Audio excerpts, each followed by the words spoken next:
The Great Realignment, a world in transition. Introduction. Throughout history, societies have periodically undergone massive shifts that reshape power, politics, economics, and identity. These sweeping changes are often referred to as great realignments. From the collapse of empires to revolutions and shifts in global alliances, realignments redefine not only who holds power, but how people understand the world and their place within it. In today's world, a new great realignment appears to be underway, one that spans national borders, technological systems, ideologies, and values. From the rise of populism and nationalism to technological disruption, geopolitical tension, and economic upheaval, the world is no longer operating under the assumptions that define the post-Cold War era. This article explores the origins, components, and implications of this emerging realignment. 1. Historical context. What is a great realignment? Historically, the term realignment refers to moments when long-standing systems of governance, economics, or social order experience major transformations. In the context of American politics, for example, realignment theory refers to periods when voter loyalty shifts dramatically, usually around key elections such as those of 1860, 1932, or 1980. These shifts reorganize party coalitions, policy priorities, and the political map for decades. Globally, the fall of the Roman Empire, the Reformation, the Industrial Revolution, the World Wars, the end of colonialism, and the collapse of the Soviet Union were all realignments. Each fundamentally altered not only institutions and borders, but also ideologies and identities. Today, the forces behind the new Great Realignment are varied and interlocking. Economic inequality, cultural polarization, the information revolution, the decline of trust in traditional institutions, climate crisis, and a return of great power rivalry between the West, China, and Russia. 2. Political realignment, the collapse of the center. Across Western democracies, the traditional left-right spectrum is dissolving. In its place, a new divide has emerged: globalists versus nationalists, technocrats versus populists, elites versus common people. Voters are shifting allegiance based not just on class or economic status, but on cultural identity, perceptions of sovereignty, and values. In the United States, the Democratic and Republican parties are no longer the parties they were 2 decades ago. The Republican Party, under Donald Trump, morphed into a populist, nationalist movement that drew support from white working-class voters, rural communities, and evangelicals. Democrats, in contrast, have solidified support among college-educated voters, racial minorities, and urban elites. Similar shifts are taking place in Europe. The rise of right-wing populists in Italy, France, Hungary, and the Netherlands reflects disillusionment with liberal institutions, immigration policies, and supranational organizations like the European Union. Meanwhile, traditional center-left parties, once rooted in labor unions and working-class solidarity, struggle to maintain relevance in an era of fragmented identities and economic anxiety. This isn't just a reshuffling of voters. It is a transformation of what politics means. Many citizens now view politics through the lens of cultural preservation, sovereignty, and identity, not economic class alone. It's a shift with profound consequences. 3. Economic realignment. The end of neoliberalism? For decades, the global economy has been dominated by a neoliberal consensus. Free markets, privatization, deregulation, globalization. From the Reagan-Thatcher years to the post-Cold War world, it was assumed that liberal capitalism, powered by global trade and financial flows, would produce peace and prosperity. But in the aftermath of the 2008 financial crisis, followed by the COVID-19 pandemic and global inflation, that consensus has broken down. The promise of globalization, that open markets would lift all boats, has given way to new forms of inequality, insecurity, and resentment. In the U.S. and Europe, entire regions were deindustrialized. In the global South, dependence on volatile global markets left many economies vulnerable.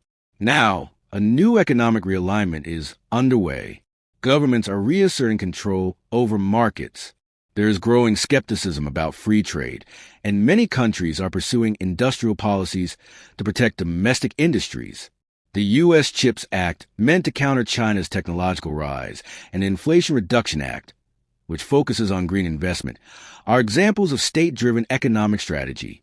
China's economic model, state capitalism combined with authoritarian control, is now being studied and imitated in parts of the world once committed to liberal capitalism.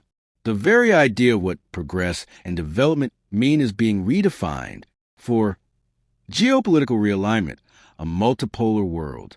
The post-Cold War period was marked by American unipolarity. The U.S. was the dominant superpower, and liberal democracy was believed to be the endpoint of history. That era is now over. Russia's invasion of Ukraine, China's growing assertiveness in the Indo-Pacific, and the fragmentation of global institutions like the UN and WTO all point to the emergence of a multipolar world. The rules-based international order is being challenged from multiple directions. NATO has experienced a revival due to Russian aggression, but global South countries remain skeptical of Western moral authority. Meanwhile, China is building alternative institutions like the Belt and Road Initiative, the Shanghai Cooperation Organization, and its own digital infrastructure to shape a parallel international system. Regional powers like India, Turkey, Brazil, and Saudi Arabia are asserting themselves as swing states, refusing to align with any one bloc. This fluidity is a key feature of the current realignment. Old alliances are breaking down, new ones are forming, and the world is increasingly unpredictable. 5. Technological realignment, the rise of AI and surveillance states. Technology has always driven realignments. Today, digital transformation is reshaping everything from communication to labor markets, from war to personal identity. The internet, once seen as a democratizing force, has become a tool for surveillance, propaganda, and polarization. Artificial intelligence AI, especially generative AI, is poised to change the global economy and labor force in ways we cannot yet fully predict. It threatens to eliminate millions of jobs while concentrating power in the hands of a few tech giants. At the same time, authoritarian regimes have weaponized digital tools. China's social credit system and surveillance state offer a model of high-tech authoritarianism that is gaining traction in other parts of the world. Meanwhile, disinformation campaigns and deepfake technology undermine trust in media and democracy. The tech realignment is not just about gadgets and platforms. It's about power, control, and the future of human agency in a world increasingly shaped by algorithms. 6. Cultural and identity realignment. Who are we? Perhaps the most profound changes are cultural and psychological. Around the world, people are asking, who are we? What does it mean to belong? What values define us? Identity politics, cancel culture, racial justice movements, gender debates, and religious resurgence all point to a deeper crisis of meaning and belonging. The old narratives, nationalism, socialism, liberalism, no longer provide the sense of purpose they once did. In their place is a vacuum filled by tribalism, conspiracy theories, and existential uncertainty. In the West, debates over immigration, gender, and race dominate politics. In the global South, decolonization narratives and cultural pride are resurging. Religious identity, once thought to be declining, is returning with force in many regions, from Islamic movements to Christian nationalism. These cultural realignments are not merely ideological, they are emotional. They express a desire for rootedness in a fragmented, fast-changing world. 7. Climate and environmental realignment, a planetary reckoning. The climate crisis represents another layer of the Great Realignment. The traditional model of growth, based on fossil fuels and unchecked extraction, is increasingly seen as unsustainable.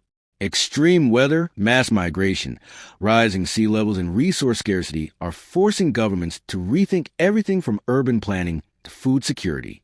The realignment here is twofold, ecological and ethical. It challenges us to reimagine humanity's relationship with the earth and with each other. As younger generations demand urgent action, political systems struggle to keep pace. Green parties are rising in some countries, while in others, climate denialism remains politically potent. What is certain is that climate change is no longer a future problem. It is a current driver of geopolitical conflict, economic instability, and mass social movements.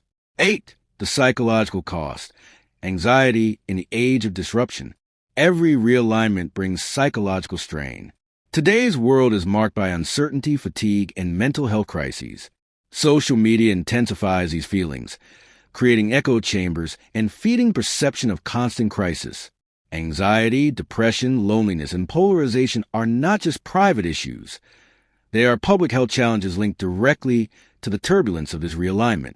The erosion of shared truth, the decline of trusted institutions, and the collapse of stable identities contribute to a global sense of unease. We are living through what's called a meaning crisis, a disorientation not just about politics or the economy, but about what it means to live a good life. 9. Toward a new order, what comes next? The Great Realignment is not a single event, but an ongoing process.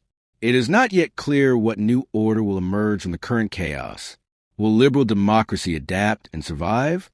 Will authoritarian models of governance become more dominant? Will nations cooperate to address global problems or retreat into nationalist fortresses? There are signs of hope. New forms of activism, cross-border solidarity, and technological innovation suggest that humanity still has the capacity to build a more just and sustainable world. But that will require vision, leadership, and above all, a willingness to imagine new ways of being together. Conclusion: the Great Realignment is our moment. It is a time of upheaval, but also of opportunity. Just as past generations faced wars, revolutions, and economic collapse, and emerged with new systems and ideas, we too are being called to reimagine the future. This is AdTech Sports and News YouTube channel. Subscribe now.